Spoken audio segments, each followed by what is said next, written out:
Presiding Officer, buses connect us to our communities and to each other, and they give us freedom and choice. A good bus network should give us an environmentally friendly, accessible, cheaper alternative to cars.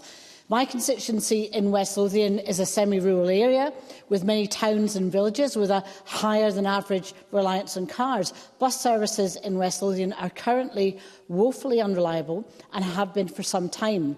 Changes to commercial bus operators' services have meant that many services no longer run, with some villages effectively cut off at certain times and on a Sunday. Of course, commercial operators' decisions to cancel or withdraw services are not the original source of current bus service provision issues. When I have raised concerns with our two current major bus operators, McGill's and Lothian Buses, they cite driver shortages as one of the major reasons for the declining service provision. Now, we know that driver shortages are a direct result of the impact of Brexit, which the people of Scotland did not vote for, and that the UK Government's current immigration system further limits potential recruitment of EU drivers. But I suspect that I do not need to reiterate to members the extreme adverse and continuing economic impact of Brexit on Scotland's economy. At the very least, the UK Government must agree to put bus drivers on the shortage occupation list.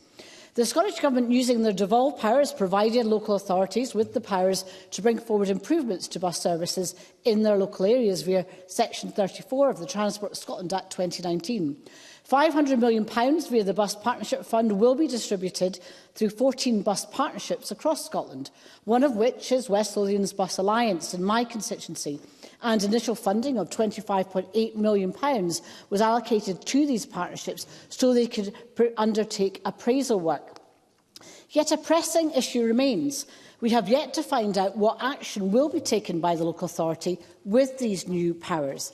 West Lothian Council is already working on a long-term review of public transport options for subsidised support, which they then can apply to the £500 million Bus Partnership Fund to support. But in the meantime, now, buses are being cancelled. My constituents can't get to their work or hospital. We need bus services support in the interim before people lose their jobs or just revert back to car usage. Under pressure from the public and the SNP opposition, the Labour-led Tory-supported West Lothian Council finally recently agreed for emergency support for one of the cancelled routes. West Lothian may be semi-rural, but it is a major source of commuting by cars along the M8 and the M9 corridors to both Glasgow and Edinburgh.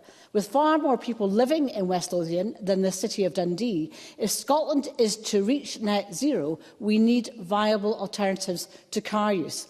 Park and bus ride opportunities on the M8 from the Heartlands Junction and the new Winchburg Junction on the M9 are needed, but it needs transport coordination, and I am told, and to date this is singly absent, with little movement on this. Circular, reliable bus links to the two railway lines going through West Lothian is also a sensible and realisable goal to achieve sustainable travel. So we need to encourage people back onto buses and out of cars post-COVID, but people cannot use public transport if the area is not served. And despite the takeover of the previously poor first bus service by McGill's and McGill's determination to drive up standards of reliability and confidence, the current limbo status while they get there is not helping anyone. So in conclusion, lack of reliable bus services are having a huge impact on my constituents. People are worried about losing their jobs, they are missing health appointments, losing access to basic amenities and endlessly waiting for buses that simply don't turn up. Buses can bring freedom, choice and connection. We cannot afford to miss the bus on this one. Thank you, Ms.